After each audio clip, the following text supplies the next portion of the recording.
देखिए, सबसे पहले सभी लोगों का स्वागत है।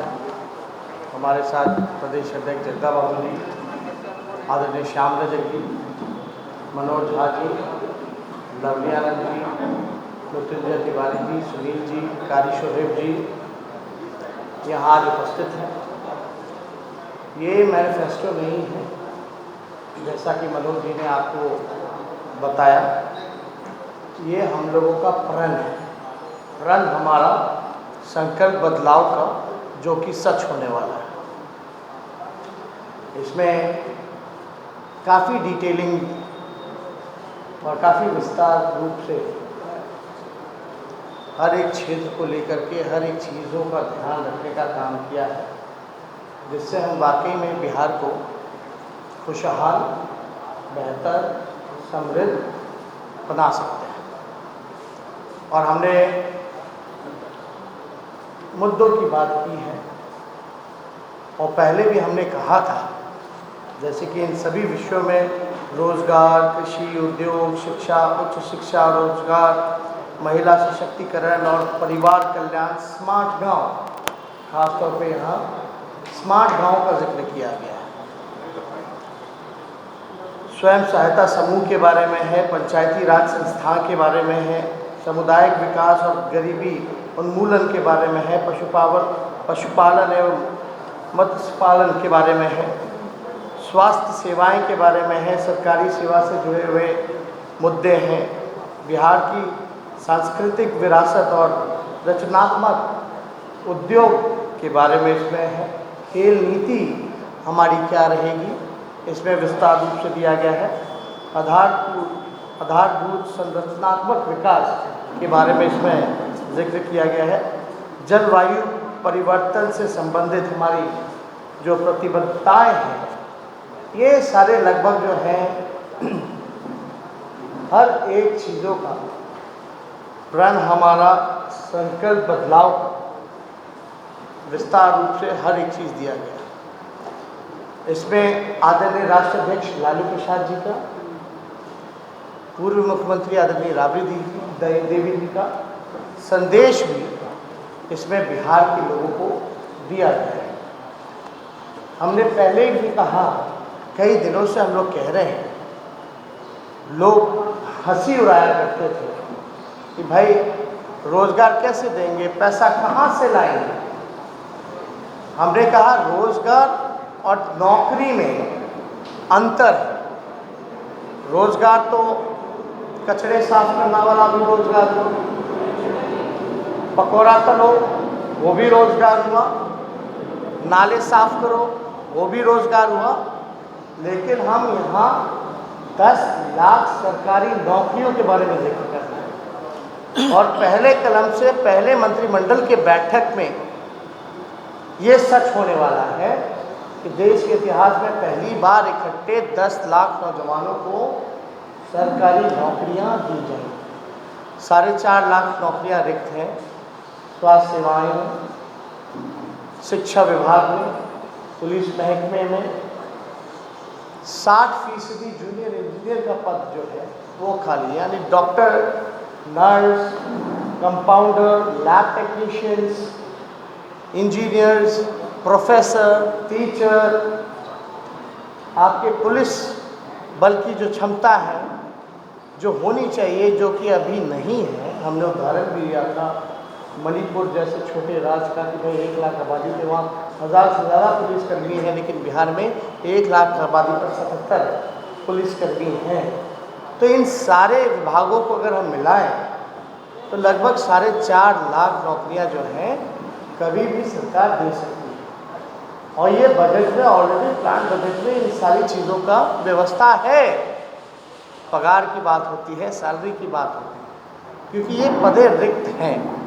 बात आती है 5.5 लाख नौकरियों की, तो वो राष्ट्र औसत के मुकाबले हमको आना है। हमको बिहार बेहतर बनाना है। जहाँ फंसा हुआ है हमको वहाँ से निकालना है। तो निकालना है तो कम से कम जो नेशनल एवरेज है उसको हमको कम्पीट करना पड़ेगा, उसके मुकाबले राष्ट्र औसत के मुकाबले हमको आना पड़ेगा। तो 4.5 और 5.5 लाख नौकरियां मिला के टोटल 10 लाख हो जाता है। झूठा वादा करना हो भाजपा और डबल इंजन सरकार का जैसे करते रहे तो हम लोग भी बोलते भाई 50 लाख नौकरियां देंगे, हम लोग भी शुरू से बोलते 1 करोड़ नौकरियां देंगे, लेकिन 10 लाख ही क्यों? क्योंकि जो रिक्वायरमेंट है, चाहे पदे खाली हो या राष्ट्र औसत के मुकाबले आने की। अब भाजपा वाले बताएं कि भाई उनका मुख्यमंत्री का चेहरा कौन है? नीतीश कुमार है। नीतीश कुमार ने तो 10 लाख में ही हाथ खड़े कर दिए थे कि कहाँ से देगा, पैसे कहाँ हैं, तो बीजेपी कहाँ से देगी? कौन करेगा? नेतृत्व तो नीतीश कुमार कर रहे, उन्होंने तो पहले ही हाथ खड़ा कर दिया। तो ये बेवकूफ़ किसको बना रहे हैं?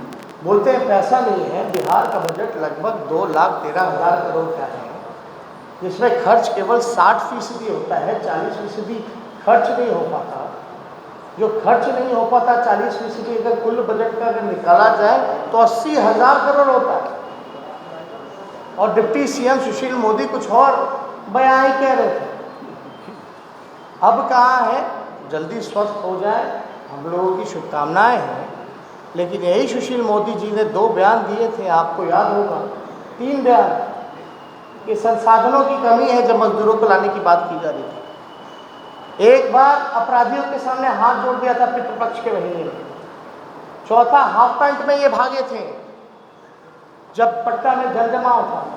और चौथा, जो बेइज्जती इन्होंने करने का काम किया, जो रोजी रोटी कमाने जो मजदूर पलायन करके जाते हैं, बोलते शौक के लिए जाते हैं, मज़े के लिए बाहर जाते हैं, इसलिए पलायन करते हैं। तो ये है बीजेपी का चेहरा बिहार में, ये है।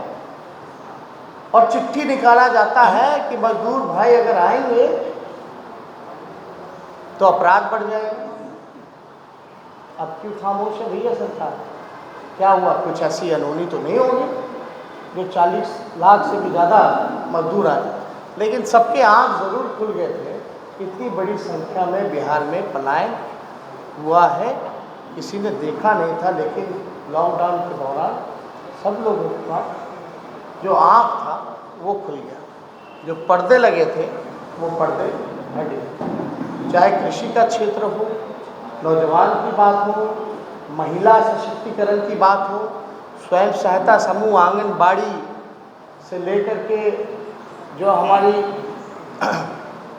विकास मित्र हैं, जो आपके जीविका हैं, ये जितनी स्वयं सहायता समूह हैं, सबके मानदेय को लगभग दुगुने से ज़्यादा हम लोग बढ़ाने का काम करेंगे, नियमित करने का काम। और एक बात और, नियोजित शिक्षकों को लेकर के जो था समान काम समान वेतन, उसको भी लेकर के हम लोग जो है समान काम समान वेतन हम लोग करेंगे। जो 10 लाख रोजगार की बात, नौकरियों की, सरकारी नौकरियों की बात कर रहे हैं, ये कोई प्राइवेट का अलग से नहीं है। जब कारखाने लगेंगे, हमारी उद्योग नीति क्या है इसमें विस्तार रूप से है, कृषि का हमारा क्या प्लान रहेगा इसमें विस्तार रूप से, ज़्यादा समय नहीं लेंगे, आप लोगों को डिस्ट्रीब्यूट हो जाएगा, आप सब लोग देख सकते हैं, पढ़ सकते हैं। लेकिन हर एक तरीके से हम लोगों ने बिहार के सामने अपना विजन और डॉक्यूमेंट रखा है। आज तक हवाई बातें हुआ करती थी, लेकिन ये हमारा संकल्प है, संकल्प बदलाव का, ये हमारा प्रण है जो कि सच होने वाला है, और ये हम करके दिखाएंगे। हम बार बार कहते आए हैं, मैं फिर से कहता हूँ कि नीतीश कुमार जी से बिहार नहीं संभल रहा, नीतीश कुमार जी थक चुके हैं।